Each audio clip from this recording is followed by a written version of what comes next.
The Dave Hooker Show, represented by Banks & Jones, Tennessee's trial attorneys. Play to win, banksjones.com. The Dave Hooker Show. A presentation of Off the Hook Sports. Objective insight, expertise, top guests. Available on YouTube, Apple, Spotify, and the Off the Hook Sports app. Download now for free. Also available on offthehooksports.com. I compute and obey. Now to Dave Hooker. Ready. Am I hooked on March? Yes, I am. There's no question about it. I'm a football guy, but this is my favorite sports day of the year.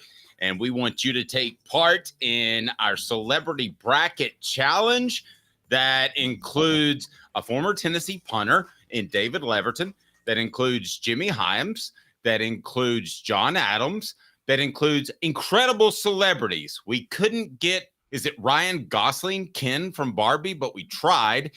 I'm hotter anyway. Yeah, you don't need him. You're better looking. He's Caleb Calhoun. I'm Dave Hooker. Hit that like and subscribe button.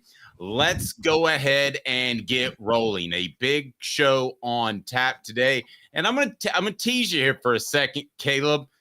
I talked to one of the best athletes I've ever covered and asked him to fill out a bracket. And he said he never had filled out a bracket one time in his life.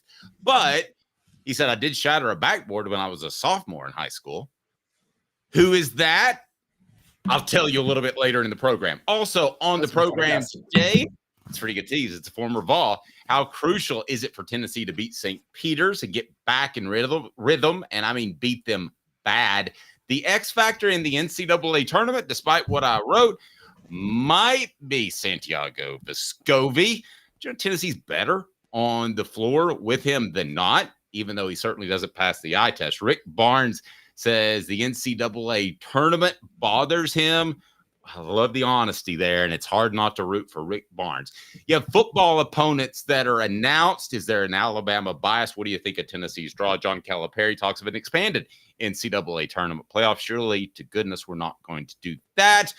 And also, we'll visit with Zach Hare of Sports Treasures. As Dylan Sampson in this week for a signing, and also John Henderson coming up.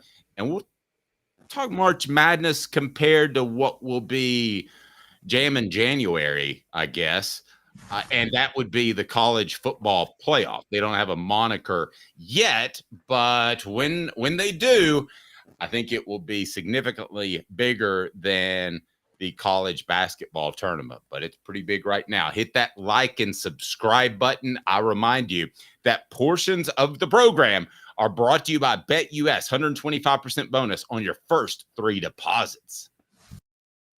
America's favorite sportsbook and casino. Live betting and racebook. We're celebrating 30 years with a historic offer. A 125% sign-up bonus on your first 3 deposits. Plus 10% gambler's insurance. Get started today. BetUS, where the game begins. Today's tough question. Take a side. Take a stand. The Dave Hooker Show. A presentation of offthehooksports.com. Morning to all those online. 2 different questions that we want to deal with. The poll question, what happens tonight? Blowout by the Vols. Close win, shocking upset. So please go vote on the YouTube page and hit that like button. We greatly appreciate that. So Tennessee has not played well in its past 2 games. That's been very obvious. Caleb has argued that one of them may have been intentional, and he may be right.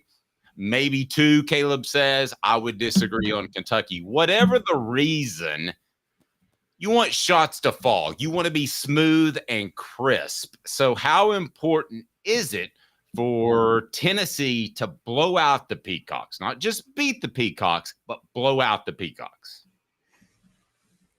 I think they really want to get a giant blowout involved. And what I mean by that is you don't want to grind before the second round. That part's obvious. But the other part is they want to get their rhythm back shooting the ball. Because I will say if there's one concern of them doing what I said they should do, and they did it. I don't care what anybody says. I think it's that they're out of rhythm shooting. So I think they want to try to find that feel again, kind of that flow. And so and if they do, they will absolutely obliterate St. Peter's. So because of that, I think it's relatively important for them to blow out St. Peter's. It also is the perfect type of way to ease back into like basketball mode, which they really haven't been in for 2 weeks now. And so I think that getting a blowout helps them in a lot of ways. Now, look, theoretically, winning a grind fest still helps them in a few ways because it gets their feet wet. It gets them, if you have to eke out a victory, it does put you back in rhythm. But it also takes away potential for just a little bit more rest before you have to go play either Texas or Colorado State on Saturday. I don't think it's that important just because based off my history of covering basketball when I did so extensively, I've seen both. I've seen Tennessee come out bad in the first round and play well in the second round. I've seen them play well and blow teams out and then lay a big egg in the second round. So I'm going to go historically, Caleb, and disagree with you a little bit. Now, something to be said for shots falling and getting your rhythm. I think you're right on track with that. But I don't know that Tennessee has to win by 25 or 30 points to feel good about themselves going into the next round. I think it's more about getting the shots to fall so they can be in rhythm going into the next round. And if they get the shots to fall, I mean, Dave, this won't be a game then. Like, if Tennessee's shots fall, it's going to be a blowout. St. Peter's is not that good of a team. No, they're not good. Tennessee should blow them out. That'll S-word that we use from time to time can get you in trouble. I think that people expect Tennessee to blow St. Peter's out. If they don't, then everybody's going to go back to regular season Rick, who I wrote in a column that I can't help but root for. And you mentioned this kind of team. We're not going to do a full-blown preview. This is the kind of team that Tennessee theoretically wouldn't match up with against if they had elite talent, but they don't. They try to do the things that bother Tennessee, but they're just not big enough and athletic enough to be able to really give them a hard time tonight. I don't believe this will be close. Now, the question I'll ask you now, is it a red flag for you personally if they don't come out and play at a high level? I'll remind you that portions of the program are brought to you by Boundless Moving. From their 2-hour minimum to turnkey operations, they have you covered. Their motto, personal service without limits, not just a tagline. It's part of who they are. It's in their DNA. Boundless Moving. Check them out. They're in East Tennessee and North Carolina. Boundless Moving. They move me. They can move you. Red flag if the Vols don't play well, don't win big tonight, Caleb, or is it just, hey, that's the tournament. That's how things go? No, it's a red flag at that point because of the strategy they had last week in their tank job against Mississippi State. Because I told everybody, don't worry, Tennessee tanked against Mississippi State. But what did I say, Dave? I said the way they tanked, which was Rick Barnes said, don't fight for buckets under the basket. We're going to live by the 3, die by the 3. If the shots don't fall, it's fine. We'll just take the loss. The shots didn't fall. Okay, fine. If they don't fall again today, then you're going to start thinking something's wrong with this team right now. Well, and I can tell you what I would think that would be. That would be that they started leaning too much on Dalton Connect and got a little bit out of rhythm. That's if they struggle tonight. Because I'm kind of with you. I don't think they played their best for Kentucky. You and I differ on the reasons. I think there's a very good chance they placed a low emphasis on the SEC tournament.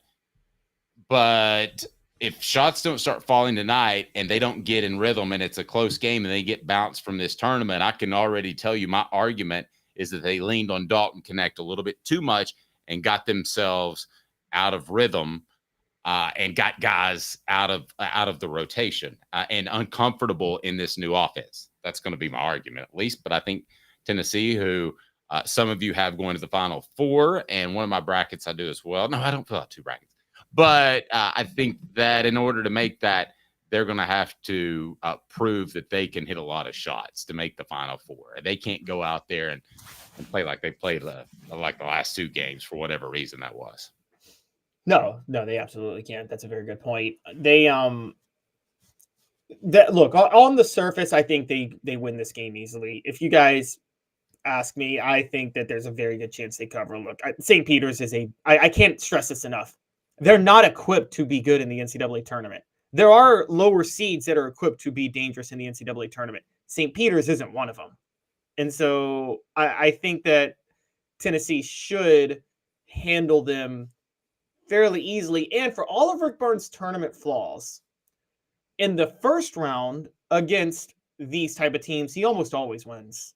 I don't know of a time where he's been upset by a team like this in the first round. Now, he has in the second round when he lost to Loyola Chicago a few years ago, when Loyola Chicago made that Final Four run because of Sister Jean. And oh my gosh, if I see her one more time. But Caleb, hashtag I hate nuns. I don't no, and let me ask you this. If it's not Rick Barnes, if it's Bob Smith, and please hit that like and subscribe button. We want to bring some more people in here. Get the conversation going. We appreciate you. We really do. If it's not Rick Barnes, is this a team that is made for a deep tournament run? If it's Bob Smith that's the head coach, are you talking about Tennessee as one of those teams that has, what do we always say? Last 10 games. We say guard play. We say the same things, ability to hit shots. I think this team, with the exception of Rick Barnes, is a team that's put together to go deep in the tournament. And I mentioned that when Dalton started to emerge in December, January, that the other factor is you've got a guy you can go to for a sure too. So I think this team, with the exception of having a head coach who struggles in the postseason, is well built for a tournament run and a deep one. There is one other huge factor, though, which is that I agree. I think this team is, but it's not just Rick Barnes. I think it's just the mentality of playing for Tennessee. Look, I've said this before. You see it with Tennessee and Florida in football. The history of failure creeps into the players' minds a lot of times if you're on campus. Is that fair to say, Dave? Whatever sport you play? A little bit. More than the NFL. I hate it when people talk about trends in the NFL, like the Redskins have won 8. I'm sorry, we're not allowed to call them that. The Commanders have won 18 of 20 against the Cowboys. Well, I mean, a lot of those guys were still in high school. So, yeah, and you're not around the community as much. You're more insulated, but you have to go to class back and forth. So I'm sure you hear about the pressure. I'm sure. Yeah, there's a reason Kentucky can never beat Tennessee in football. I mean, no matter what the difference. Yeah, Caleb, I mean, if you played for them and I was your buddy, I mean, wouldn't I say at some point, hey, man, what's this Rick Barnes doing late in seasons that causes you to collapse? And then you're thinking about it. And then there's more pressure. So, yes, I think you can organically have pressure on you from being on campus, which is different from any professional league. Tennessee, St. Peter's will be tonight, a 9:20 kick. Our coverage will be incredible tonight. What all we got going, Caleb? You guys want to have an immediate recap? We have a preview coming out today. We will be live after the show ends. Or after the game ends, excuse me. After the game ends. So come right here. It will be 11:25. We may be tired, but we will be on with you. So come join us. Come hang with us tonight right after the game. We'll talk about it. If Tennessee wins, if they win a blowout like I think they should, if they win a close one, or if they get upset, we'll be on to talk about it. Yep. So click that like and subscribe button. A lot of you may not have your notifications on, but do that to make sure that you're able to take part in some of our post-game coverage. And we have a whole lot of fun, and it'll be a lot about you and your reaction to Tennessee, who, for the record, what is the point spread on this, Caleb? Have you heard a number on that? I believe at US. I believe it is 19. Let me confirm that. I think I can confirm it now. It's up to 21.5. Tennessee 21.5 at a total of 130.5. So we're talking like, yeah, they're seeing exactly what I'm seeing in this game. Tennessee's going to win this game about 80-50. The X factor is a guy that I kind of threw some shade on in a column recently. We discussed who could emerge and suddenly make Tennessee the most dangerous team in the tournament. The show represented by Banks & Jones. Banks & Jones? Well, it's because they're Tennessee's trial attorney. You can play to win with Banks & Jones because they'll go to trial. You've heard of other lawyers. They say they'll go to trial and fight for you. They won't. They just want to settle. That's the easiest way out. Well, that's not Banks & Jones, led by T. Scott Jones. They won't settle. They'll go to trial for you. Tennessee's trial attorney. They play to win. Truly, Tennessee's trial attorney when it comes to criminal defense or personal injury. Why settle? It's Banks & Jones. T. Scott Jones. BanksandJones.com. What the? What was he thinking? Release the hounds. The Dave Hooker Show. Keep cool. A presentation of OffTheHookSports.com. Should be called What Was Dave Thinking? What the H, Dave? Because I said that Santiago Vescovi should be benched and that Tennessee would be better off with him coming off the bench at that first media timeout and providing a spark. My, oh my, how wrong might I have been? Caleb, can you share the screen that I sent you? But the moral of the story is this. UT is 10.3 points per 100 possessions better against their foes when Vescovi is on the floor. That is the net. Okay, on offense, they're about the same whether he's out there or not. But on defense, UT's foes are 10.3 points per 100 possessions worse than when he's out there. That number is in the top 94% of all players nationally in terms of amount of difference. So as far as being the biggest help to his team, he's in the 94th percentile. That's pretty good. So have I sold Santiago Vescovi short? What the H, Dave? I think we have always forgotten some of the little things that Santiago Vescovi does to be valuable. However, I'm actually not going to accuse you of selling Santiago Vescovi short because there's the net, but that also doesn't take into account when other teams bring their players out, how many other teammates you have out there with you or don't have out there with you. So, okay, just to give you an example, Dave, just to run it down, most of the time Santiago Vescovi's on the court, Dalton Connect's also on the court. Is that, you know what I mean? So, true. So when Santiago Vescovi comes out and Dalton Connect comes out, you may see a massive drop off, which inflates Santiago Vescovi's value over replacement in a lot of ways. So when you go to the other breakdowns, when you look at box plus minus, and when you look at win shares and things like that also measure your value relative to other players in your position, he's barely top 10 on the team right now. He's struggling that much. So I don't think you oversold him, but I do think he's an X factor either way, because look, if Santiago Vescovi is any semblance of what he was before this year, then Tennessee can go win it all. So I think the guys that I had tabbed to take up those minutes if Vescovi lost some. I remind you, he's plus 10. I mean, he's plus 10 when he's on the floor. Tennessee's a plus 10 opponent or plus 10 winner when he's on the floor. Gainey, negative 13.2. Meshack, negative 9. I want you to clarify because that's a lot of trash time in there, Caleb, and it's not apples and oranges, but it is very interesting. So explain that to the people that might not understand. Brought to you by Don Self. Don Self at State Farm. Customer service still matters. 40 years in the Chattanooga area. 423-396-2126. 423-396-2126. Or go to donself.net.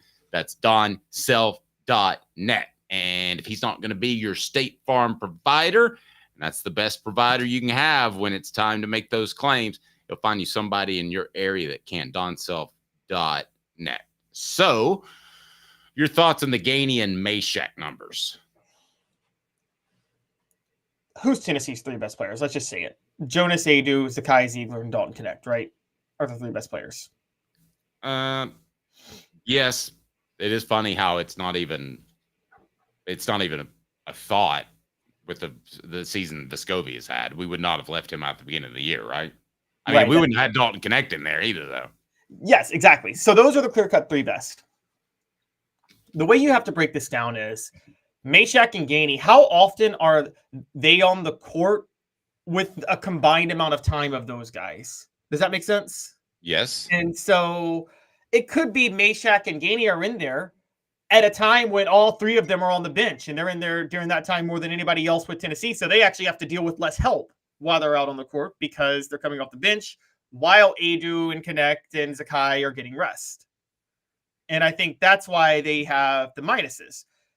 I think Santiago Vescovi has the pluses because, quite honestly, I think he's so high because I don't think he's ever out on the court when Adu, Connect, and Ziegler aren't on the court too. Honestly. Do you fair? But on the defensive side, do you like or love him as a defender? I don't think he's a elite defender, but I think he's I hate to say this for role players in college basketball, but he's a hustle guy. I hate to say that word, but it actually kind of applies. Especially for Caucasians, because then it makes it look like we're stereotyping. But anyway. Well, he is Latino, to be fair. So okay. I don't know. We're all a little bit of something. I've got a problem when his shot's not dropping. I think his defense lags. I thought he tried to dive underneath the screen at one point. I believe that was not the Kentucky game. That was the A&M game, and it left for a wide open 3-point shot. I think his defense starts to suffer when his shots don't fall. So I basically think you get 3/4 of the game, 3/4 of the game, and he's good. But if he's not hitting shots and that narrative plays out as it has, then the defense is going to suffer a little bit. No, that's a fair point. That's a very fair point to make. And let's not forget about the fact that he's not just missing shots. We would have said it's because he can't come off screens to create shots for himself. He can only come off screens. He can't get open and create shots for himself. But against Mississippi State, Dave, he was wide open on some of those shots. I mean, he was the most open I've ever seen anybody, and he was missing those shots. So I think that actually started to frustrate him a little bit. So I get what you're saying. I would still, so I break from you on the idea of how much more valuable is he relative to that stat, because it depends on how often he's on the court with those other guys I mentioned. However, I will agree with you that he's an X factor, because I think if Santiago Vescovi is hitting at all, this team is so dangerous at that point. Can you imagine if Adu is doing what he needs to do under the basket, Zakai is the slasher that he's supposed to be, Dalton Connect is the guy you go to when you can't find a bucket, and you've got Vescovi hitting his threes? Then you're going to win a national title. You're winning a national title at that point. Easily. So let's reset our poll question. What happens tonight? 75% of you think that Tennessee is going to blow out St. Peter's. 21% say a close win. 3% say a shocking upset. So let's reset this for a moment. And that is, who is the X factor in the tournament for the Vols? I'm going to go Santiago Vescovi. You can't go him. You got to say somebody else. Who might that be? And you can't say Dalton Connect because he's the best player.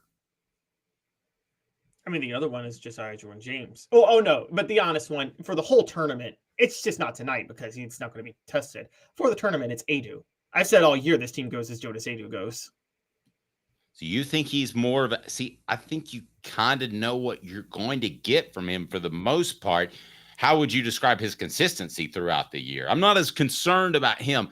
I'm concerned about Santiago Vescovi spitting the bit and missing a bunch of three-pointers. Whereas if those drop, I think you're talking about a different basketball team. Okay, well, yeah, in that regard, I would agree with you, but I think we're looking at X Factor a little bit differently in that way. Because I think Jonas Adu is going to get tested by some bigs down the road, and he's been questionable on his muscle and his willing to fight for stuff at times and his toughness, and he's going to have to show that a little bit. And also the reason Jonas Adu could be an X Factor, and this is a big one, is why Tennessee lost to South Carolina, is he going to get in foul trouble?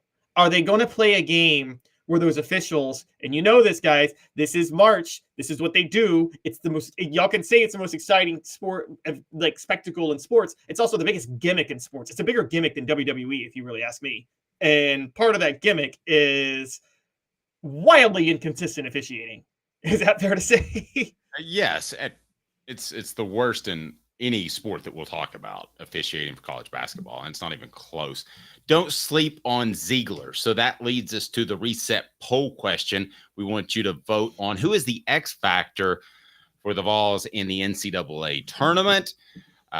Triple J with 14%, Ziegler now with 33%. They're bouncing all over the place. So I'm going to have to take a look at that once it starts to settle a little bit. But I left Dalton Connect out on purpose.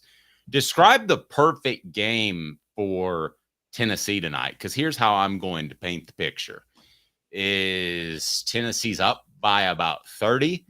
They get to rest some guys. Dalton Connect has about 20 points. He doesn't need a 40-point night to beat St. Peter's, and some guys find their shot, in particular Santi. And I think Zakai Ziegler is a very good selection for the X Factor. Travis said don't sleep on him. It wouldn't stun me if he's some sort of Tyus Edney type that takes the ball wire to wire and has some sort of huge shot, because he just seems like he's clutch and he's not afraid of those situations. So while I think we know what we get out of Ziegler, and they do, I think that Ziegler could certainly bring you a little bit more. I wouldn't be surprised if he had one of those March moments. Oh, yeah, Ziegler's a type because what was it Roy Williams said about Michael Jordan? He was the only guy who could turn it on and turn it off, and he never turned it off. Ziegler never turns it off, but I don't think he can turn it off. Do you, Dave? Doesn't Ziegler strike you as that guy that, like, you put him on the court, and the only thing he can do is play 130% effort, like, every time he touches the ball? Yes. Ziegler plays with the kind of effort that if every athlete did, your team would win a lot more championships. I mean, if everybody played like that, it would be a way different thing. And he's I don't literally go ahead. He's Rudy with talent. Yeah, I don't think we give Rick Barnes enough credit for keeping those guys motivated. I mean, what about keeping Santi motivated? I mean, let's be honest with you. He's having a hard time, and I don't think he's shooting the ball well, which he's not, but he's still affecting the game in a very positive manner, according to those stats. So he hasn't gotten down on himself and completely dogged it on defense, though I've seen a couple of instances of that. Rick Terry Jewelry Design. They want to be your jeweler, looking for affordable game day jewelry. It is game day. How about the Fire Opals, a Tennessee tradition? RickTerryJewelry.com. RickTerryJewelry.com. Let's give Barnes some credit. He hasn't completely lost Vescovi. Completely losing a player is, I ain't playing defense. I ain't hustling. I'm not doing any of that because my shot's not falling.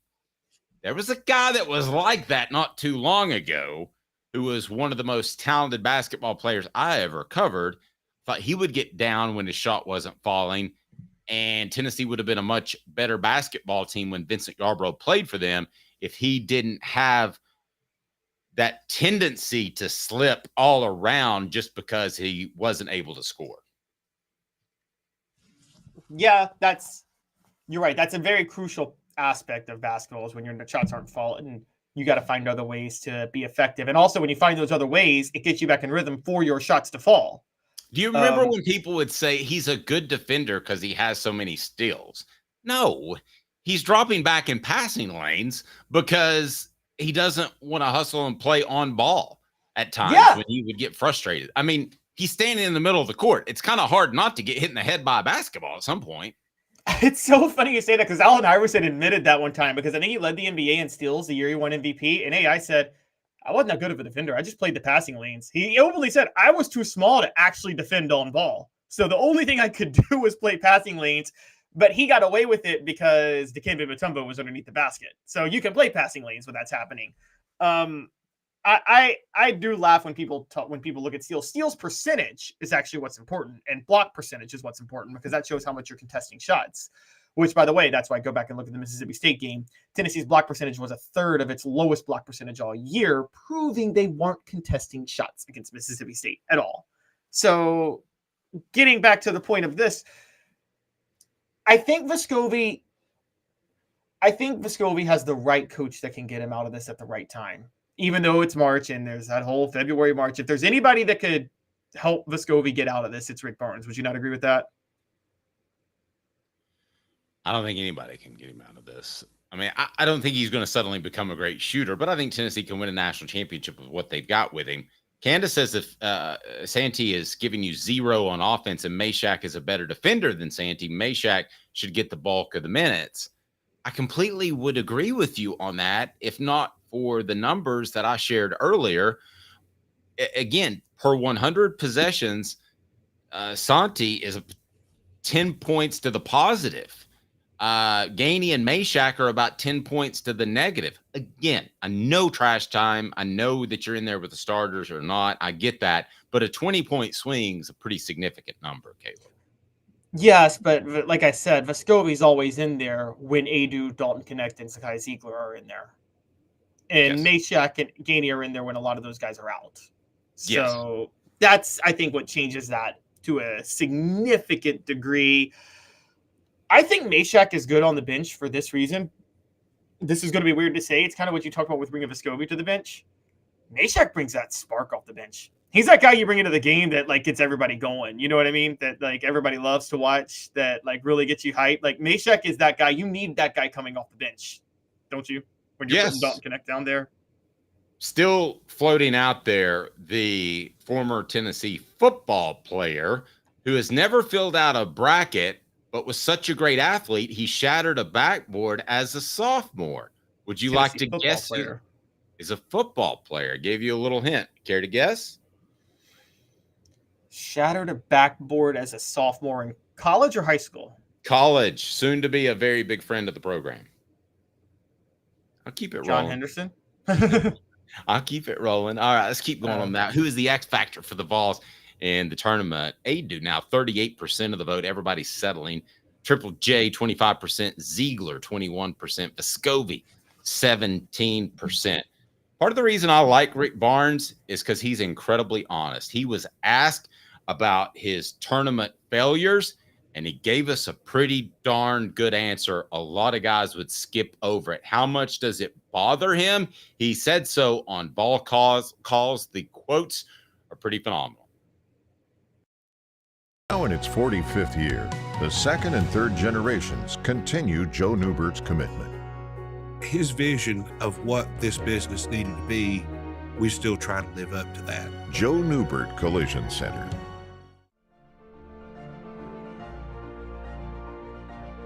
Hi, I'm Rick Terry, and we at Rick Terry Jewelry Designs pride ourselves in the highest quality craftsmanship from a family-owned business here in Knoxville for over 35 years. At Rick Terry Jewelry Designs, we also take pride in being an affordable option for all your game day accessories, especially those fire opals. At Rick Terry Jewelry Designs, we want to be your jeweler every day and especially on game day. Go Vols!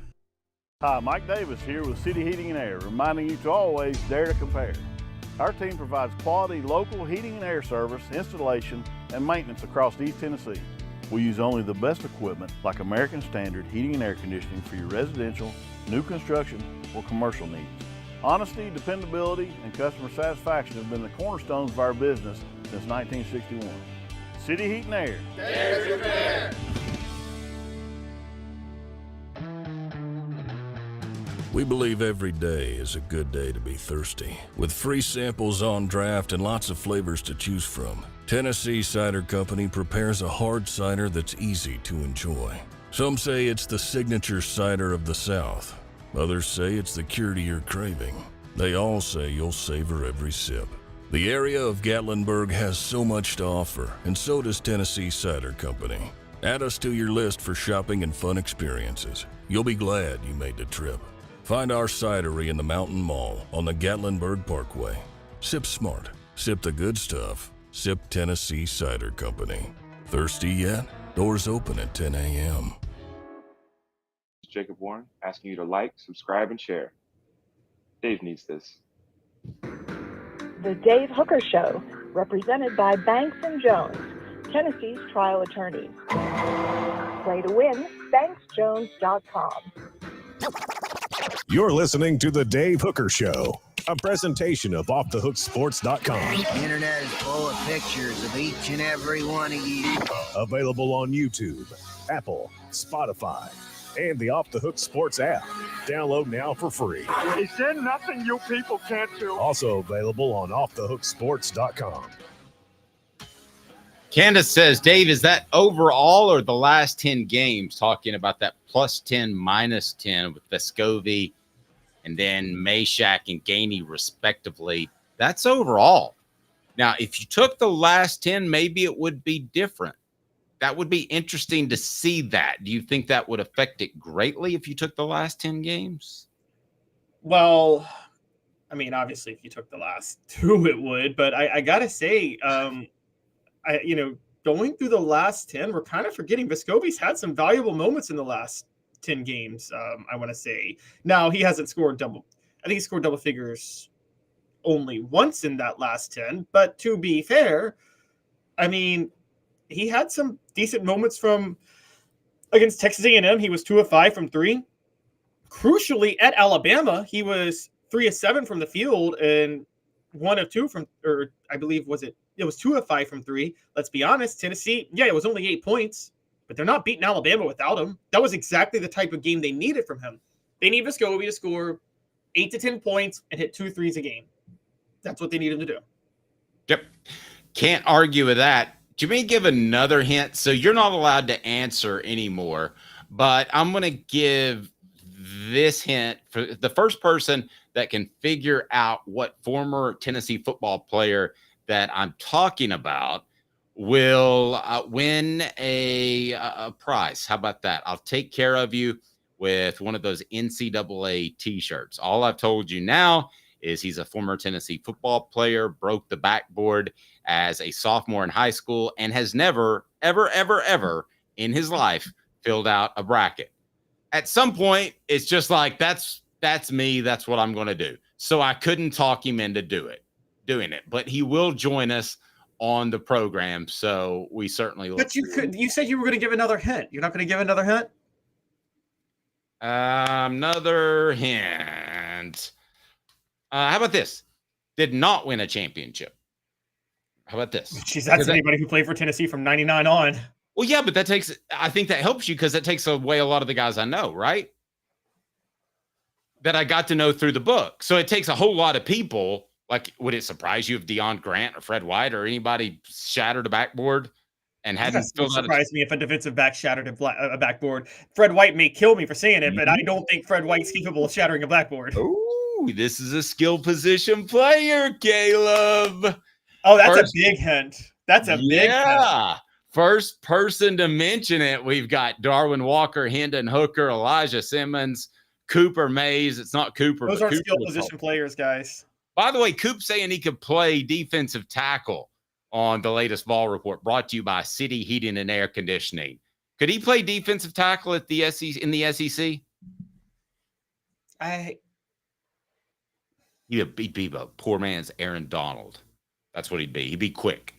I'm not saying he'd be Aaron Donald, but like his quickness, I think, would serve him well. I think he could hang. Yeah, but as far as trying to have an NFL future, center's where he needs to be. Oh yeah, I think he knows that, and I don't think he's going to be playing two ways anytime soon when they run like 85 million plays per game. All right, so tell me who that is, and I'll hook you up with our NCAA player, somebody you know. Mm-hmm. Don't say it. Don't say it. All right. Rick Barnes says the NCAA tournament and the results that he's had in his career bother him. What was the quote on ball calls, Caleb? So Rick Barnes said, the one thing I have always said is that the NCAA tournament, I wish our teams would have done better. It bothers me to no end. Just straight up said it. He gets bothered by how poorly they play in the NCAA tournament. And very honest, very not coach speak, because, coach speak is always like, I remember when Calipari won his national title, he's like, I don't think about that. I just look out for our players. Shut up. You wanted the national title, Calipari. Stop lying to me. Okay, so I think Rick, this was an honest, very honest quote by Rick Barnes, and I got to give him credit for it. I do too. The worst thing you could come out and say is that it's a tournament sport and we like to consider ourselves a whole basketball program and we're going to win as many games as we can as if they're in the tournament or not. And sometimes the ball doesn't bounce your way. That would be the worst thing you could say, right? It would. But Dave, I have a question. Yes. I actually have a genuine question. We're talking about, we try to put science behind this. Oh, he practices, it seems too hard. He has a philosophy, yada, yada, yada. If he had said that, though, could he have a point? Could this whole tournament be about how the ball bounces, period, in the story? And are we making way too much analysis out of it? Yes, certainly. I mean, it's a one-game elimination sport. I mean, you don't have that in all of the other big sports except for football. And in football, I think the better team wins probably 80 to 90% more often than in other sports, yeah. Oh, yeah. So you don't I think it's less in the NFL because of how evenly matched NFL teams are. But yeah, in college, 80 to 90%. I agree. Hemp House, the premier hemp dispensary online with a wide variety, great selection, and strict standards to ensure you only receive the best in CBD or Delta products. Go to hemphousechatwith2ts.com. Hemphousechatwith2ts.com. Use the promo code HOOKED. Use the promo code HOOKED for 10% off. Now, I wrote that two things can happen in this tournament that changes Rick Barnes and his legacy forever. Number one, they make it to the Final Four. That's 2 Final Fours. That's multiple Final Fours. And in some ways, because of hot shooting nights and what we just discussed, because you can get knocked out after one game, I think that making the Final Four somewhat analogous to winning the national championship in football, just making the Final Four, at least in my mind. So if he makes 2 Final Fours, that's a different legacy. Bam. If he wins the whole kit and caboodle, then hello legacy. I'm one of the best coaches in the history of the game, but I'm talking about top 30, 40, somewhere in that regard. He wouldn't be elite like a Krzyzewski or even a Dean Smith or Bill Self, but he would be in that second tier if he wins a championship. He would, and not Dean Smith or Krzyzewski or even Roy Williams, but I think certainly more than Bill Self or Jim Calhoun. I think Rick Barnes would command a level of respect with a national title as a coach, where he could be almost a dean of college basketball. You know, one of those people that like an authority figure that people want to hear what he has to say. Because I think Rick Barnes, and we talk about attaching altruism to people. I genuinely don't like projecting altruism onto people because I think everybody's got nefarious motives for themselves, particularly in college sports when you're coaching and playing. I think you're looking out for yourself. I probably project more altruism onto Rick Barnes than I do anybody else who's ever coached in college sports. I don't think there's a better person to ever be a head coach in college athletics than Rick Barnes with this level of success. I think his character is even greater than Nick Saban's or Gene Stallings, who are 2 of the greatest character guys in football, I think. Congratulations to Travis. It's Heath Schuler. That's not a skill position player. Yeah, quarterback. Quarterback skill position to me. I consider like receiver, defensive back, or running back skill position, but I guess quarterback is a skill position. But like, I never processed it that way. Potato. But that may have thrown you off. But good job, Travis. Email me. I'll get you one of those NCAA T-shirts that are about to go to print. But yeah, can you imagine Heath Schuler going up in Little North Carolina where they haven't seen an athlete like him in forever, and he goes up there and breaks a backboard, and you're like, that guy's a sophomore? I still say he could have won the decathlon, and I texted him that last night. I was like, you realize you should have been the decathlete. I mean, you could have been the next Bruce Jenner without the change.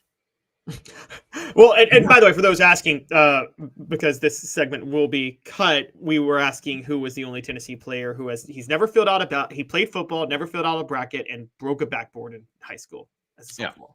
I didn't throw off the flow too bad, did I there? Or did when this is recut for our YouTube, that's Dave's going to go, congratulations, Travis, it's Heath Schuler. Everybody's going to be like, what? What's Heath Schuler? Well, I thought we had enough time in on that topic. That's my bad. But I think we did. You tell me. Quality Tire Pro, the Eberle family has been serving Chattanooga since 1957. All major brands of tires, full service automotive brakes, alignments, oil changes, and more.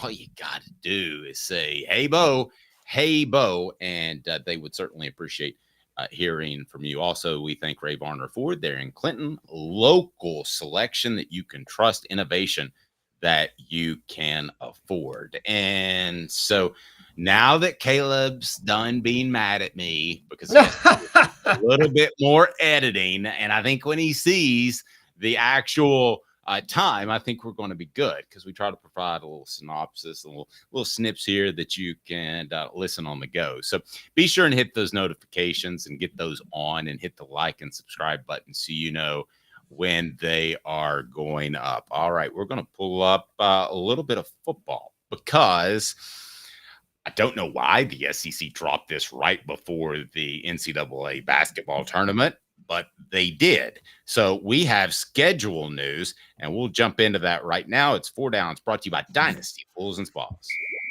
4 Downs, brought to you by Dynasty Spas, the most comfortable spas made in the United States of America, right here in East Tennessee. Drop in for the all-new showroom in Athens. Dynasty Spas, perfect for all 4 seasons. 4 Downs, presented by Off the Hook Sports. All right, let's pull up a couple of screens if we can. The first one, I want it to be the Vols 8 2025 SEC football opponents that are announced. If we can pull that up, that'd be great. And let's go ahead and get into 4 Downs. And it's brought to you by our good friends at Dynasty Pools and Spas. Coop? Cooper Mays here. Hit like and subscribe. Thanks. Coop? Coop here. First down. What do you make of Tennessee's draw? So the home games in 2025 will be Arkansas, Georgia, Oklahoma, Vanderbilt. Away in 2025 will be Alabama, Florida, Kentucky, and Mississippi State. Caleb, your thoughts as we pull up the screen for the SEC? You can take a look at that as well.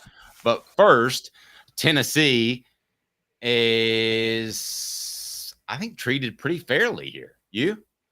They are. This basically the SEC, rather than doing the 7-7 rotation with one permanent opponent, they're just keeping the permanent rivalries in place. So because they're keeping Florida, Georgia, and Alabama for Tennessee, along with Kentucky and Vanderbilt, and then they're just mixing everything else around. I think that Tennessee should be excited about their road games in 2025 because, quite honestly, Florida and Kentucky should not be good teams at that point. But Alabama's Alabama. Mississippi State could be the most dangerous road game because I think Mississippi State will actually have a good second year under Jeff Levy by that point, and going to them could be tough. Yeah, they'll get good right about the time they're going to get kicked out of the SEC. As far as their home games, the only thing that's kind of sad is there's not a lot of exciting games for them. It's outside of Georgia, because I'm just going to be honest with you guys. You should love the schedule in general because Arkansas will either still have Sam Pittman or they'll be rebuilding, one of the two. And so that should be a win. I think Oklahoma is going to fall apart under Brent Venables, Dave. I think they're going to collapse by 2025 under Brent Venables. I don't think he's a good coach, and I don't think they're in good shape.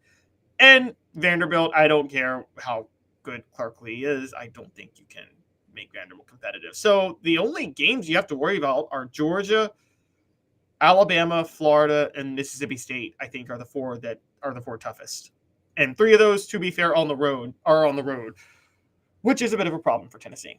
I agree with you about Venables, but they may have gotten things worked out there last year. They were far better than year number 1. So I'm at least interested to see what happens in year number 3. Second down, Cooper Mays here. Second down.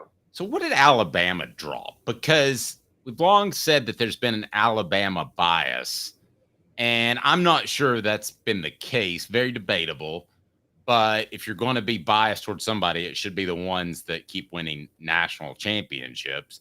So Alabama's schedule, Was there any sort of bias? Did they get a great draw, a better draw than they should have? What did you think?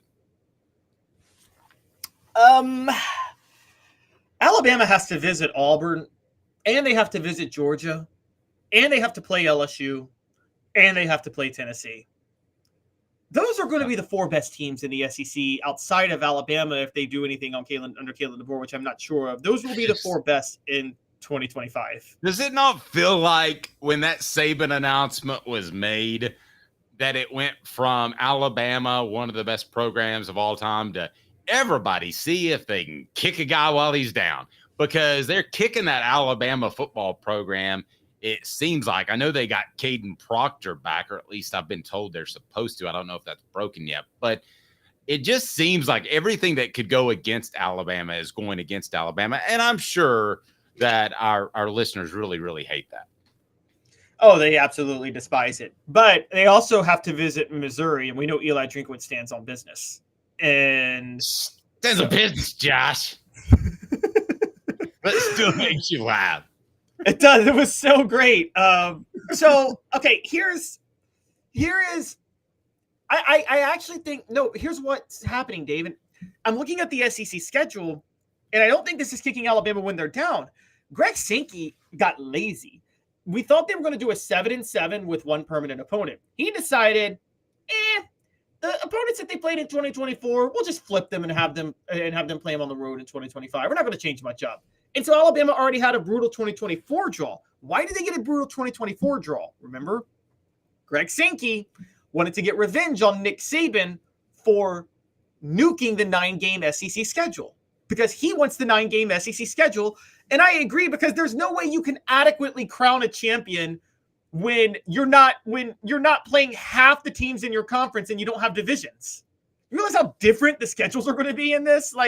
Schedule strength is going to determine the teams with the 2 best records in the conference. This is so stupid in how the SEC is going about this. But again, who cares about conference championships anyway? That's totally irrelevant at this point. But I just think, Alabama, as far as the college football playoff goes, this is a brutal schedule. And let's put it out there. 2025, Tennessee would probably have to go 9-3 to get to the college football playoff. Alabama may be able to get in at 8-4 with that schedule. True. All right. What down, Coop? Tennessee center Cooper Mays here. 3rd down. I'm going to switch it up a little bit on you. Will there be a Kirby bias? Who does Georgia have? Who's Georgia's draw? And do you think there'll be a Kirby bias moving forward? That was posted on the message board. I think there's a pretty darn good chance of that. I don't think so, because I think the SEC so this time or long term? Long term. Okay. And this time they have Alabama, but who doesn't want a Georgia-Alabama game? And they have Ole Miss. So they have Alabama, Ole Miss, and Texas at home. And Ole Miss will still probably be good, but you and I know, Dave, you can't project how good Ole Miss will be 2 years out with the way Lane Kiffin is running that program. It's impossible to know. Nope, I agree. Caleb Calhoun is going to tell you why this schedule model isn't going to stick. 4 downs, brought to you by Dynasty Pools and Spas. Having the best spas made right here in the United States of America in your backyard. Dynasty Pools and Spas, their showroom is open in Athens, right off the interstate. You can stop by and check out the best hot tubs and spas in the market. And in delivery, yes, they can do that to Knoxville or Chattanooga. They've got complete support, spa cover, and chemicals to keep your spa bubbling at its best. They also have pool chemicals as well. Dynasty Pools and Spas, amazing discounts for first responders, military, and even some blemish models that can save you a ton, and no one will ever notice. Mention Off the Hook Sports, get $500 off. Mention Off the Hook Sports, get $500 off. Dynasty Pools and Spas. Go to dynastypoolsandspas.com or stop by that showroom in Athens. dynastypoolsandspas.com. Dynasty Pools and Spas.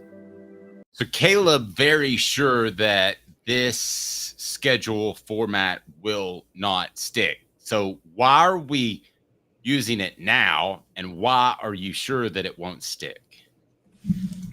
It kind of ties back into Kirby. By the way, I just wanted to add the other reason there won't be a Kirby bias is because the SEC would actually like their conference to be competitive. And to make it competitive, they may have to give Georgia a harder than usual schedule whenever they can. So I completely disagree with that. I think you'd rather have a team in the the national championship game than 3 teams that are pretty good. I would rather have one uber great team if I'm the conference. Wait, but Dave, you already have a 12-team playoff. That doesn't really matter. No, I mean, I would rather they're going to the playoff anyway. I would rather have an uber great program than 3 really good programs. I'm not. In other words, to answer your question, I'm not going. If I'm Greg Sankey and I have to choose between a Kirby bias or not, based off what I know, I'm not going to have any bias. First of all, I'm just going to do what's fair and right. But if I have to, I'm going to lean towards having the one uber successful program in Georgia.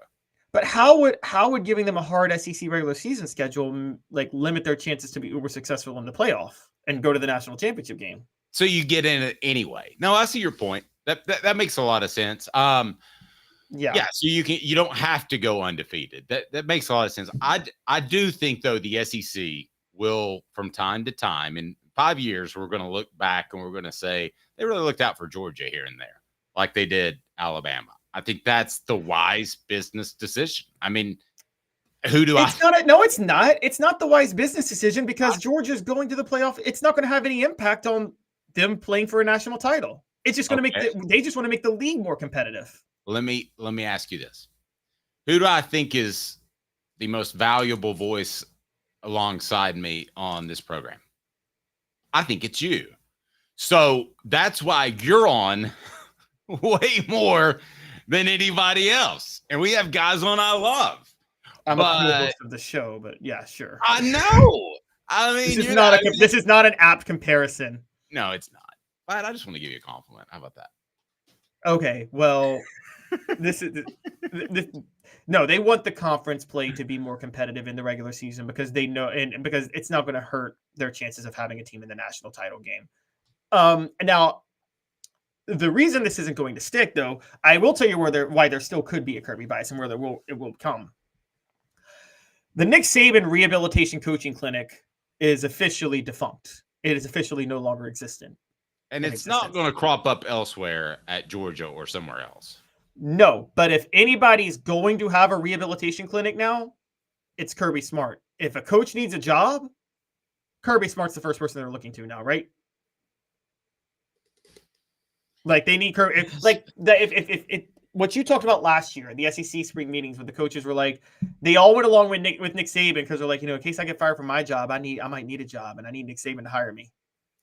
Can I tell you my impression of Nick Saban compared to Kirby Smart? And you tell me if you think that this might be accurate. I just get the feeling that Kirby Smart is a little bit more secretive, is a little bit more maybe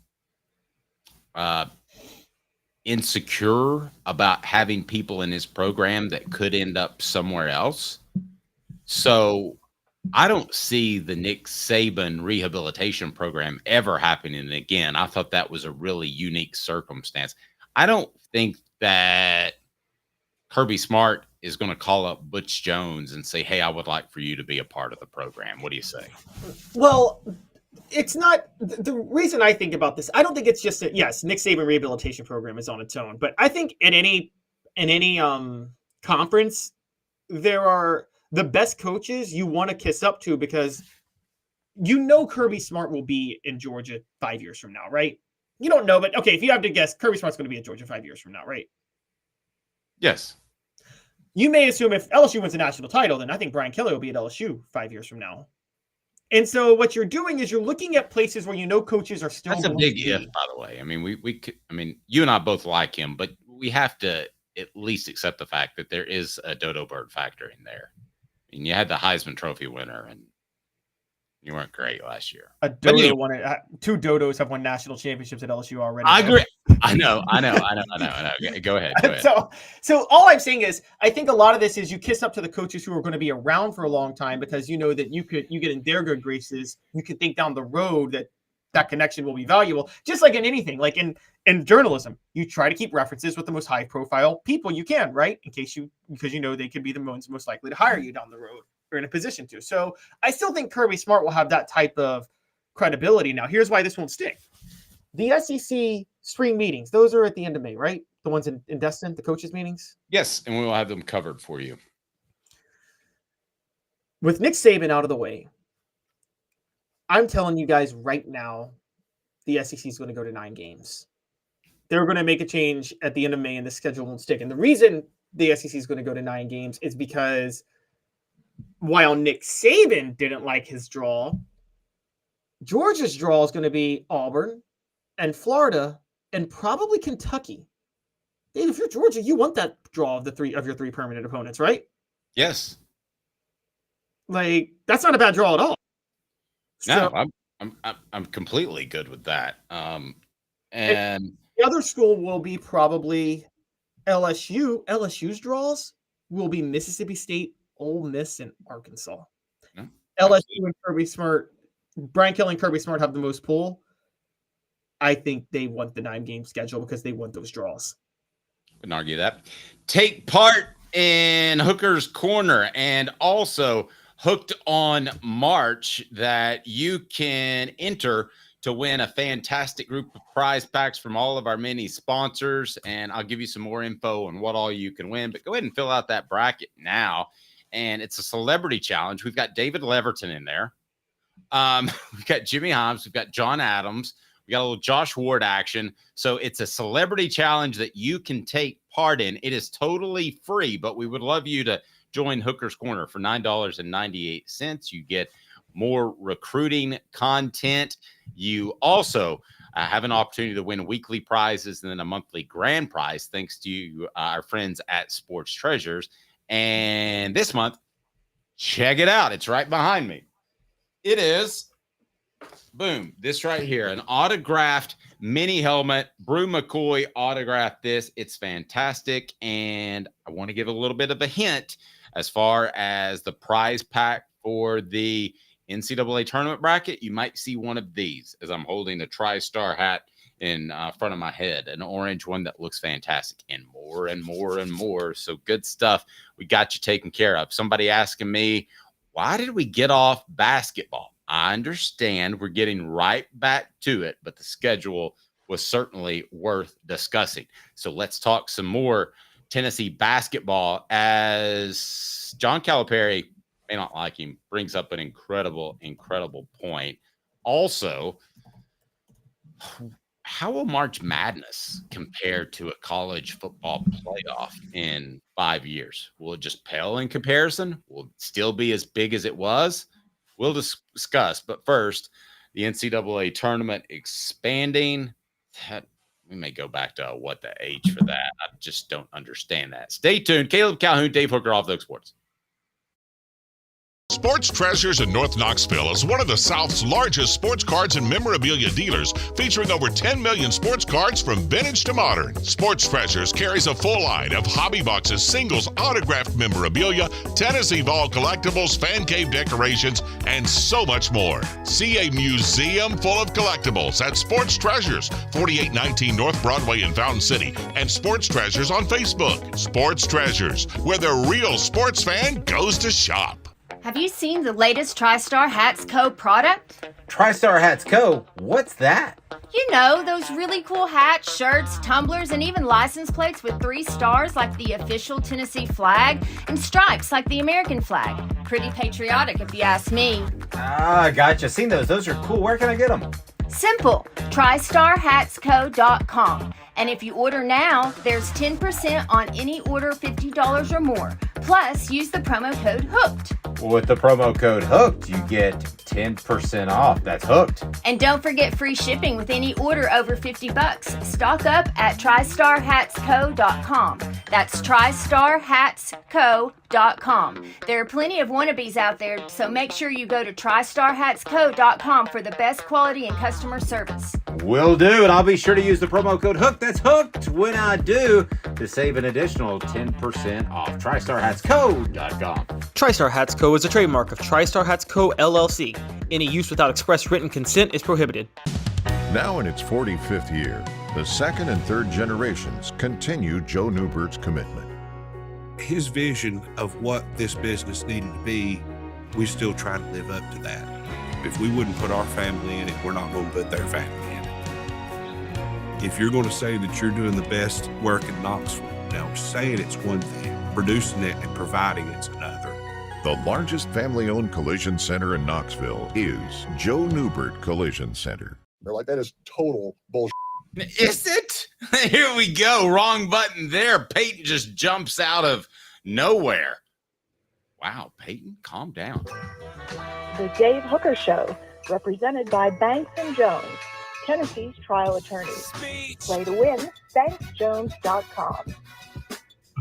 Who's this guy? Hello, wizard. The Dave Hooker Show, a presentation of Off the Hook Sports, YouTube, Apple, Spotify, and the free Off the Hook Sports app.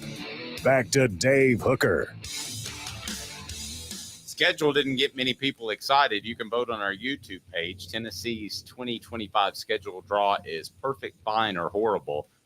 Perfect, 13% said that. Fine, 80% said that. Horrible, 7%. Who are the opponents again, Caleb? It is, let's see, Arkansas, Georgia, Oklahoma, Vanderbilt at home, Alabama, Florida, Kentucky, Mississippi State on the road. Do you like the fact that it has a familiar feel? You're talking about just the fact that still playing Kentucky, still playing Florida. Is that a factor at all? Is we're going to get back to basketball right now? I mean, somewhat, but I don't know how long that's going to last because, again, I think that, again, what one of the things we left out on the last segment too is we don't even know if this is going to be what the SEC looks like in 2025. I mean, guys, the ACC is crumbling fast. No, a lot of truth to that. All right, so changing gears a bit, want to get back to basketball as it is a game day, and that's pretty awesome.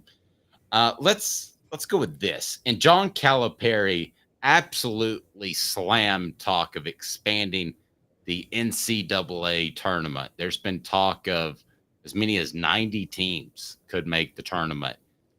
This, much like when Mike Hamilton called me and said, hey, would you be interested in an exclusive interview? And we talked about Philip Fulmer's job security, is a floating balloon that the NCAA leaked out to see how fans would respond. I don't know about you, but it's been overwhelmingly bad that nobody wants to see this tournament expanded. Caleb, do you? No. I think this is a stupid idea, and this is the concept of messing. And John Calipari said it. He said, "Don't mess with a good thing." This is happening all over sports in America, and it's this. Got to get bigger. Got to make more money. Can you give you a quick bigger. example? The Dodgers playing in Korea was a regular season game on Monday at 3 a.m. Then they go back to spring training, and then they play another regular season game. This is what NASCAR did. You're right. Don't screw this up. And usually I'm all for more elimination games. You and I have differed on that before, but 64 is fine. 68 is fine. Yeah. It doesn't need to be bigger than that. I thought 60. I don't like the 68. I thought it was fine with the 65. I didn't like the 68 agree. Where they got. Yeah. No, this is a big problem to me. And this is a way. Here's what they do. This is the truth. Dave, everything in America is done in terms of the immediate result without thinking long term. So you expand a playoff, what happens? You're going to make immediate money just like that, right? But you don't think about the long-term health of the sport when you do it. And this is happening in this did happen in NASCAR. It's happening to college football, we'll get to, but they're trying to have it happen to college basketball. They won 80 teams. By the way, this is a direct shot at Greg Sankey, who wanted more at-large bids for power conferences when he said it last week in the NCAA tournament. They want as many as they can because of the money they make in March. Now, we can sit there and say the regular season is going to be devalued by this. They're going to come, basically what they aren't telling you, but that is in their mind, they don't care about the regular season. March is the only thing that makes them money in college basketball. And so they're going to go to 80. And, you speed through an ice field. You may not hit an iceberg immediately, but you're going to hit an iceberg. eventually it's going to happen. Yeah, so what's happening is this.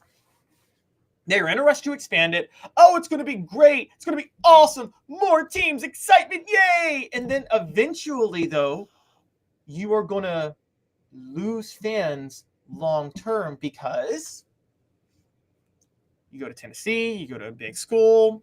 You know, let's say, Dave, it's a Saturday. You're in your dorm, basketball game. You're like, you and your friends, like, what are we going to do today? You know, let's go to the basketball game. Nowadays, go to get drunk, go to the basketball game, get rowdy, right? You don't have to get drunk to go to every sporting event. But you know what? Here's what's going to happen, though. 20 years down the road, the young college kids that are in college then, they're going to say, why do we need to go to this home regular season basketball game? We know we'll just wait till they play in the tournament. We'll watch that. We know they're going to be in it. So let's just go get drunk and go down to the strip and party there. That's what's going to start happening. Yeah, if I'm individual schools, I hadn't thought about it from that angle. I don't like it because it could be tougher to get people in the seats for regular season games. And listen, if there's any one sport that should do everything they can not to de-emphasize their regular season, it's probably college basketball and baseball, Major League Baseball. Those are probably the 1 and 2 sports that you say your regular season doesn't mean enough. Yes, exactly. Baseball has screwed it up really. Well, the NBA too. The NBA regular season doesn't mean enough, but I think we let the NBA go for that because the playoffs is a season within the season, isn't it? That's like a season on its own. The NBA playoffs. Yes, and I think we give the NBA pass honestly because they're such elite athletes. It's pretty darn fun to watch. I mean, top to bottom, more than football, more than any other sport, the greatest athletes are in the NBA, in my opinion, more than Major League Baseball or hockey or anything else. Well, yeah, it's the most elite league in professional sports because basketball is the second most played sport in the world, and the NBA has the fewest roster spots of any sport. So just the number of people competing is going to give you the most elite players. But yeah, so we give that a pass. But like baseball, it's funny. You're right. They go to they have 12 teams now in the MLB playoffs. Baseball forgets that their moneymaker is the summer when people are off school, when they can go to these little 3-game series road trips to go to baseball games. And you're devaluing all of that for a regular season, for an expanded playoff in November when people are watching football. They're doing the same thing NASCAR did. They're doing the exact same thing. And NASCAR literally killed itself doing it. College basketball is going to go the same route if they make Duke UNC. I already don't care about. Okay. If you go to 80 teams, I'm really not going to care about it. No, I'm with you. Can I offer you this? Would you even accept this as, let's say, a halfway point? You take the 16 lowest conference winners. In other words, those teams that are getting into the tournament because they got hot, like St. Peter's to some extent, and won their tournament, would not have gotten in otherwise, and have a mini tournament. You have 16 teams, and you get down to 4 or 2 that actually make a round of 64. So you would have an extra week of basketball among those teams, not the ones that need to play for the regular season. I just thought of that. I'm just throwing that at you. If you think it's stupid, I might agree with you in about 5 minutes. The problem is if you have a round of 64 with just 2 teams from the lower conferences, that means you have 62 teams from power conferences that got in, which is basically an auto bid for every single team in a power conference. What's the point of the regular season at that point? Well, you could adjust the numbers. So let's say a 16 round of 32, maybe you go to 32 and you have the play-in. You call it a separate play-in tournament because there's something special about the first day of the tournament at noon. So if you said it was a play-in tournament, I'm trying to find ways of pitching this to you where you would like it and I would like it. And so far, I'm failing miserably, but I thought I would try. Okay, here's how you could actually win me over if you go to 80. I'll give you a way you could win me over, funny enough. Interesting. I don't care how good the conference is. I don't care how bad the conference is. 2 auto bids per conference. Now, hear me out. There's 34 conferences. You ready for this, Dave? Yes. The regular season champion of your conference and the tournament champion of your conference both get auto bids. Okay, I'm cool with that. Yes. And you would actually expand it. So you would expand it under that scenario. Do people like that on the message board? Because that's a pretty good idea that if you win the regular season, you get, I mean, as a matter of fact, why have we not made that change already? Forget about expansion. Let's talk about that for a second. How much would that change things if you won the regular season, you have an automatic bid? Boom. That would change things significantly. Yeah. So you win the regular season, you get an automatic bid. So that way, and you win your tournament, you get an automatic bid.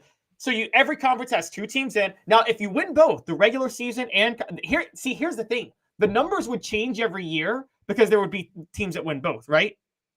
Yes. And if you're a bubble team, you don't know how many at-large bids will be available in a given year because you don't know how many teams are going to actually win both. So there's so much. All of a sudden, if you're a bubble team, you're watching those smaller conference tournaments because you want to make sure that the team that won its regular season also wins the tournament.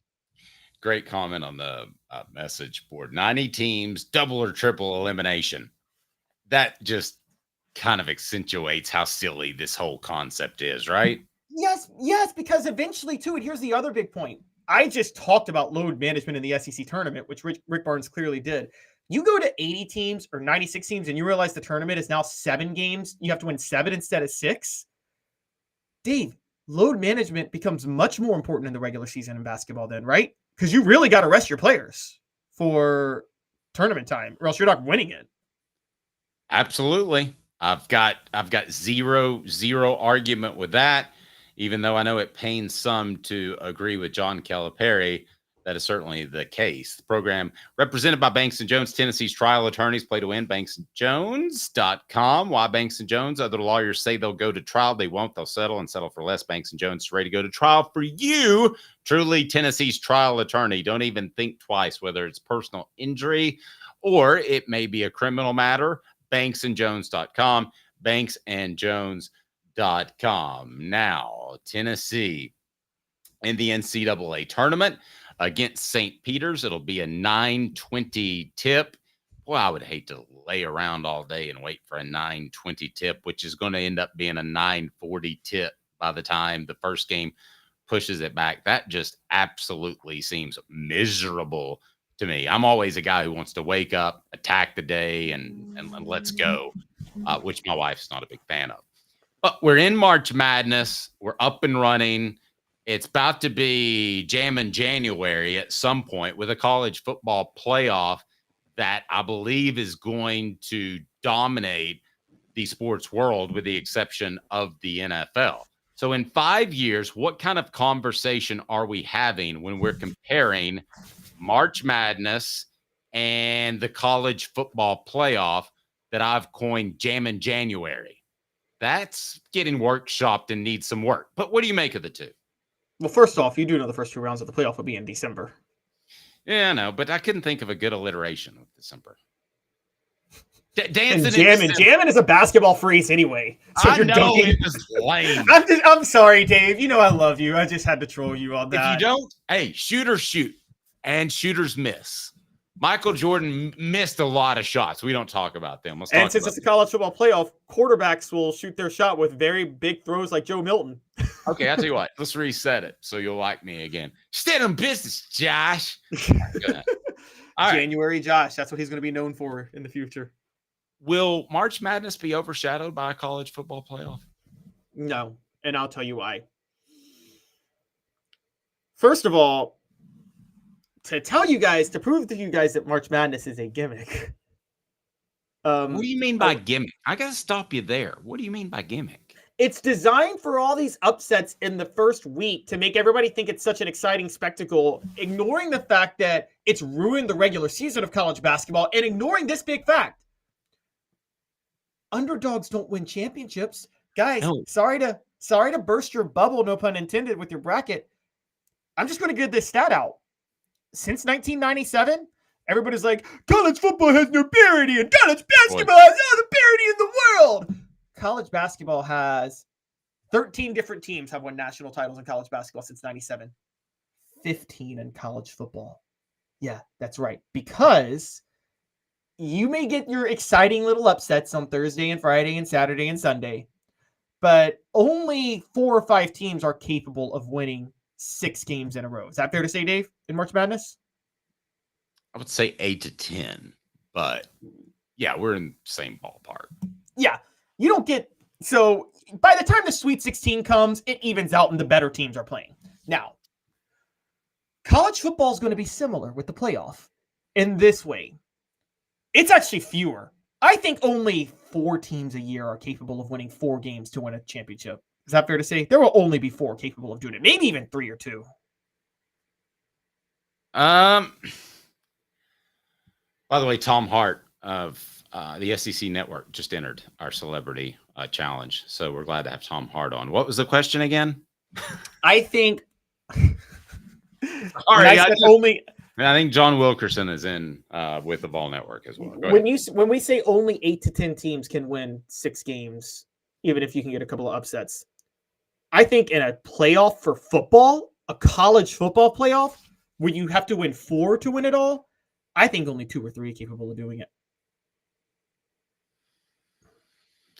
Well, I think you're going to have a time in college football that's going to be not quite the same as Alabama, but I do think Georgia's going to dominate. So that makes everything a little lopsided when you have somebody that is that dominant. It skews all the numbers, but it should have skewed the numbers against your argument because of Alabama, and it didn't.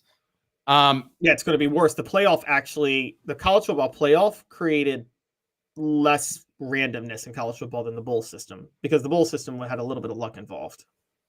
Yeah, but it's far from a gimmick. I mean, we've seen times where 11 and 12 seeds have made it. Do I believe that they got lucky? Yeah, but that's the great part about basketball. We've all been to basketball games and walked away saying the best team lost. So it is possible. It makes for a great weekend. And then you get to the elite of the elite, not just to say Elite 8, but Sweet 16. And that's pretty sweet.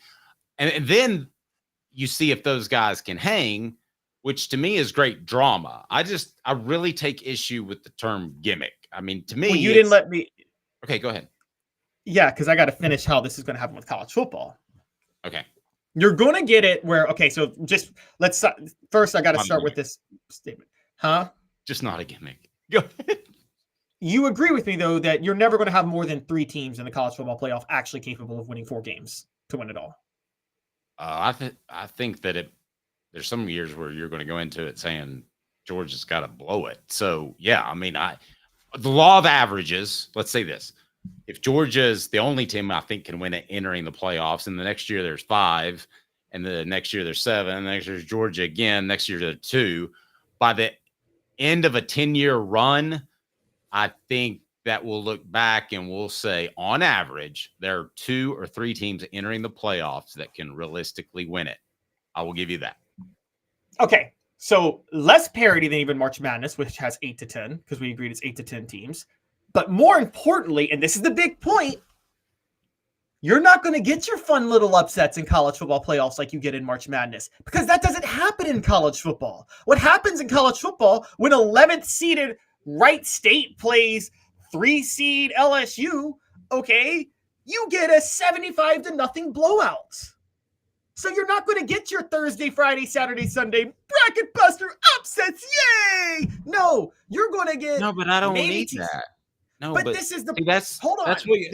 That's what you're missing, Caleb. Like if it's all 1 seeds in the Final 4, I've got no problem with that. I don't have to have the upsets. To me, the reason I take such issue with using the word gimmick, it's there are that many exciting games. And if it ends up all 1 seeds, I'm not any less interested. As a matter of fact, I may be more interested. I'm not talking about the road to the Final 4. I'm talking about the first weekend when there's all those exciting upsets. That's what people love about March Madness. You're never going to get that in the college football playoff. You are never going to get it. When Boise State plays Alabama, they're losing every time. Well, not without Nick Saban. But I disagree with that. I think there'll be an upset, a significant upset every 3 years. Now, I don't think it's going to happen deep in the playoffs, but we've seen teams stumble. Was it Georgia last year that kind of stumbled in the semifinal? The SEC title. The SEC title game. I mean, we've seen teams stumble before. I agree with you that basketball is a much easier sport to upset someone in. However, I think there's potential for a football upset. I think the problem with the thing with sports and the problem with this playoff in college football, the goal of sports, let's put this out here. Sports is theater, right? More than anything, it's theater, isn't it? The point of it is television show, yes. Yes. What do you need in a television show more than anything else? Viewers? Yes, but to get it, suspense. You need a level of suspense, right? Yes. Compelling, yes. There will be no suspense in the college football playoff. No, there's suspense in March Madness. I disagree. Completely. There will be no suspense. I'm sorry. And you know what you have done? Because there will be no suspense in the playoff, you have taken out the suspense of the regular season, which mattered so much with college basketball. You sacrificed 3 months for 3 weeks, and those 3 weeks aren't even going to be that good. Okay. So the hallmark of the first round of the the NCAA tournament is what? Upsets? Is that what you're telling me? That's what they hang everybody loves the upsets of the first 2 rounds. I'd say first 2 rounds. Fair to say? Yes. 64-32. Okay. Here is going to be the hallmark of the college football playoff. It's going to be close games in the first couple of rounds. And I know you probably disagree with this initially, but let me explain why. Because your 5-12 cuts out the Elite 3 that we talked about. So, or your 5-14. Now, I'm not exactly sure how they're going to do it. But the point is, when you cut out that elite and they get a bye, you make for exciting games in the first round or 2 of the playoffs. Now, you could argue that's gimmicky more so than the basketball tournament. But you're going to have exciting games. So the hallmark is going to be seeing neat things like Boise State go to Alabama for an elimination game. I mean, that's going to be super cool. So I think that's the hallmark is great games, great football. It's not necessarily an upset. Can I convince you of that? Okay, so here's the one flaw with that. They're not seeding. Have I ever said anything that you didn't see a flaw in? I see a flaw in everything you do, Dave. Here's the thing you have to remember. Remember, they're seeding based on conference champions. So only conference champions can get a top 4 seed. So you would agree, right, Dave, that the SEC runner-up is going to be better than the ACC champion most years? The SEC runner-up is going to be better than the ACC champion? Yes. No.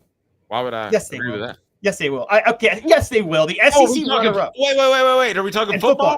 In football, yeah, in football. Oh, I'm sorry. Okay, yes. I thought you were talking about basketball. The SEC runner-up will be the second best team in the country a lot of times, and they'll get a 5 seed. They'll be the ones hosting Boise State. So Boise State's going to have to go visit the second best team in the country. And you guys think that's going to be a suspenseful, entertaining first round. It's not. It's not. It's going to be a bloodbath. No, it's not. That's a little strong. Come on. It'll be TCU, Georgia. That's going to be a regular thing with this stupid gimmick.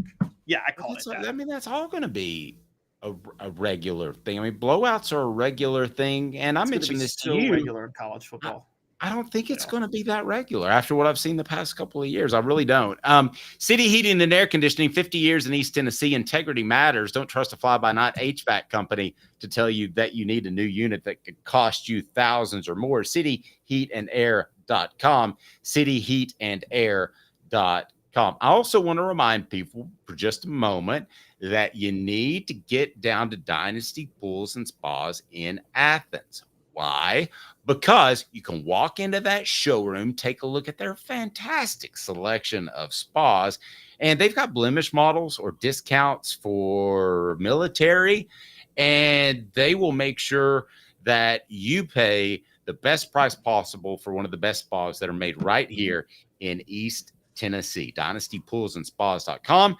DynastyPoolsAndSpas.com. And when you purchase it there, they deliver it with everything you need. The cover lift, the steps, the whole 9 yards, chemicals to get you going for 3 months. You're golden. Just go to Dynasty Pools and Spas. Mention Off the Hook Sports, and they'll take $500 off. One of my favorite guys that I've met joins us right now in this Off the Hook Sports endeavor. It is Zach Hare with Sports Treasures. Zach, how are you, sir? How's it going, guys? Hey, buddy, you're decked out, man. You're ready to go. Do you love tournament time as much as I do? I do. It gives it a exciting time here at the shop too. Being able to just have it on TV all day and Nothing else. That's pretty good stuff. Your employees should pay you to work there. Yeah. It's the most awesome place ever, right there in North Knoxville. Again, follow them on Facebook. You've got a big event coming up Saturday with Dylan Sampson. I'm gonna come by and visit with you. That's pretty cool. And if you can, tell me about the event, but also dealing with the young man, because I've heard so many positive reviews on him. It's ridiculous. Yeah. So as you said, this Saturday from 12:30 to 3, Dylan's going to be here in the shop signing autographs. You can call us, reach out to us on social media, get your tickets for that event. He said, it's $15 an autograph. We'll have mini helmets, footballs, full-size helmets, photos, canvases, all that kind of stuff. They've even got some with NIL stuff. They've even got some trading cards now. We'll have a few of available. But yeah, so working with these guys, we had Brew in here about a month or so ago. With NIL, it does give them a nice kind of, we're able to get these guys in when they're still playing.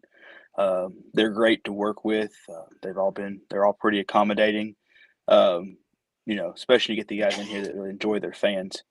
The guys Brew that we've had. Was Brew not incredible? I mean, Brew was. I just sat there as a fly on the wall and watched him, and he was so engaging, and he was. And there was one. I'll tell the story real quick. There was one, I think, a little girl who had thought so much about the moment of beating Brew McCoy that she was really nervous and scared, and she started to cry. And Brew was reached out. Everything's good. Let me sign your stuff. He seemed like he was. Of one of the most mature young men now, because of, I guess, the COVID year, he is one of the most mature men I've ever covered. But I was blown away. And the things I've heard about Dylan Sampson, one of the best teammates that you could possibly have. So awesome. I'm looking forward to, like I said, having him out, kind of, talk to him some through text and things like that. But looking forward to getting to spend a couple hours with him, get to know him a little bit better. Like I said, everybody we've had out here recently have been great. Like you said with Brew, there were a few times we had to play the bad guy and say, all right, when you move on to the next person, kind of, because he would have sat there and talked to him all day if they'd wanted to. But looking forward to it. Like I said, everything it seems, I think Sampson has a good shot to be one of the best running backs in the SEC, if not the country, this coming year. Yeah. Caleb, anything from you, sir? Yeah, so Zach, I'm gonna put you on the spot here a little bit, just right. for a little fun. Because you worked with Dylan Sampson, you worked with Brew. I see a lot of flash potential in both of them. Who's going to be more exciting this year? That might be. I think Dylan's going to be more exciting. When people ask me about Brew, I kind of compare him to Juwan Jennings. Kind of that dirty player. So. Not dirty in a good way, playing like dirty. scrappy. Yeah. So I think where Brew's impact, you have to, if you're just casually watching the game, I don't know if you'll see the impact he has every play. Whether it's blocking downfield for Dylan or something like that on the breakaway. But Dylan having the running by guys, going around him, things like that. I think he'll have the more exciting plays. But Brew may be the reason on some of those plays why he's able to make those long runs and plays. Had a scout tell me before James Pierce's ascension last year that he was, and before his injury, obviously, that he was the best, an NFL scout told me that he was the best overall NFL prospect on Tennessee's football team. We have a helmet from that young man that we're going to be giving away thanks to Zach and Sports Treasures. And all you have to do is join Hooker's Corner, and you too can be a John. Zach, what do you think about that? Oh yeah, looks nice. I said we'll try to keep those prizes rolling for you and keep them up to date. Like I said, try to get you some things in there that can get people excited and want to join the Hooker's Corner there. Absolutely. So go ahead and sign up. It's just $9.98 a month, and we have increased recruiting information, and we're also able to provide you with prizes weekly and a monthly grand prize, thanks to Zach. Zach, as far as this Tennessee basketball team, it's hard for me not to root for Rick Barnes just because he seems like a great guy. Your thoughts? So going in, like I said, I think you've got a lot of stigma to break with what Barnes has done in the past in the tournament. I think I read something today that 75% of the time he's lost in the first or second round as a head coach. I like our draw.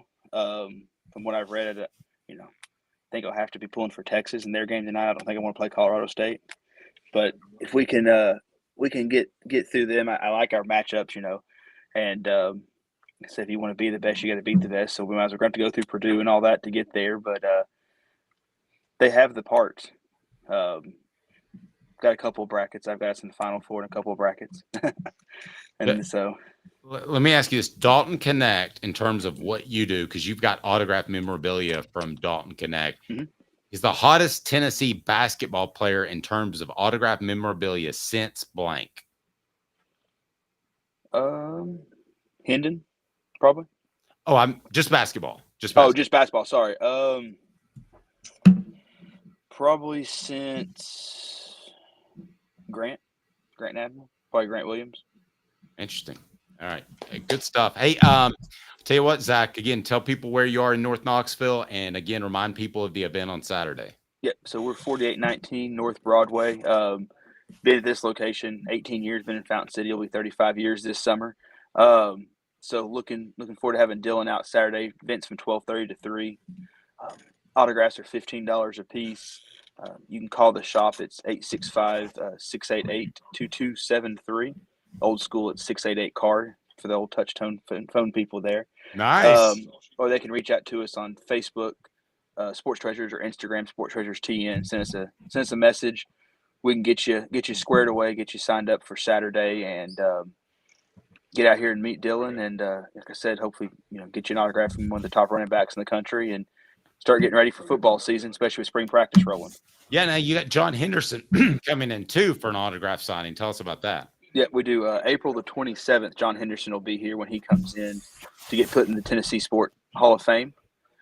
He will be here that Saturday evening and be signing autographs. His price is you look at that, it'll be on our website or our Facebook, or you can call the shop. They kind of vary.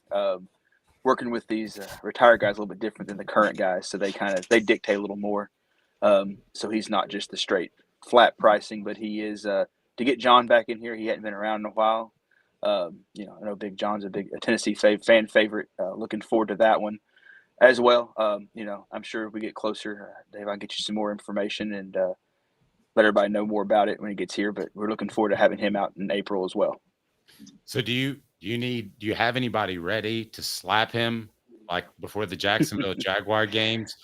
Do you have somebody ready so he'll do the best, most aggressive autographs possible?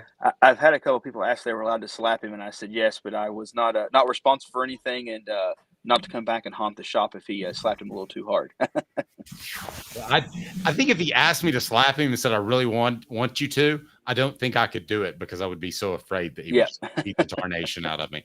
Hey, Zach, we appreciate you, buddy. Again, Sports Treasures, you're a great partner, friend of the program, so thank you. Yep, sounds good. Thanks, guys. All right, buddy. Have a good one, Zach. He is Zach here of Sports Treasures right there on Broadway. So Dylan Sampson, that's the other thing that we don't talk about enough is Tennessee has a group of great guys. Do you remember the Fulmer Cup when we talk about players getting arrested? It just doesn't happen. Yeah, but don't forget that the Fulmer Cup was created by a Florida fan the year Florida hired Urban Meyer. That's the greatest level of hypocrisy in the history of the universe. Now, Travis says, I want to meet J.H. Who's Josh J.H.? Oh, Josh Heupel? I don't think he does. I don't think he has that much of a personality, honestly. I'm gonna be honest. If we should do this later at some point when March Madness is over, but if I could rank coaches who've ever coached in the SEC who I'd rather meet, like Josh Heupel would be near the bottom. Like people think Nick Saban's boring, but I bet I could get a lot of information out of Nick Saban. My number one all time is John Henderson. John Henderson, sorry. Oh, John Henderson. Okay. All right. Yeah. John Henderson would be great. My number one coach of all time I'd want to meet though would have been Johnny Majors. I know that he's big, guys, but when you stand next to John Henderson, you will realize that there is a different level of humanity out there. because it is just, he is one big dude. And so I'll be there, and I look forward to seeing him at Sports Treasures. For Caleb Calhoun, I'm Dave Hooker. Pick for the Peacocks. I think Tennessee covers. I think Tennessee covers easily. And I think game hits the over because I don't think St. Peter's can stop them inside. I think Jonas Adu goes for, I think my bet is Jonas Adu goes for 25. I think he has one of his best games all year. Okay, we will be on post game, so looking forward to that right after the game. I got Vols 80-50. 80-50. Oh, so you don't think it'll hit the over because you think Tennessee's defense will be too good? I think it hits the over because I think Tennessee gets in such control. They decide, let's not exert too much energy on defense. And St. Peter's throws in a few shots and scores a little bit. And I got like 87-60. 87-60. All right, there we go. Weekdays, 10 o'clock on YouTube, wherever you podcast. Don't forget tonight after the game, we'll do a post-game wrap. For Caleb Calhoun, I'm Dave Hooker. This has been a presentation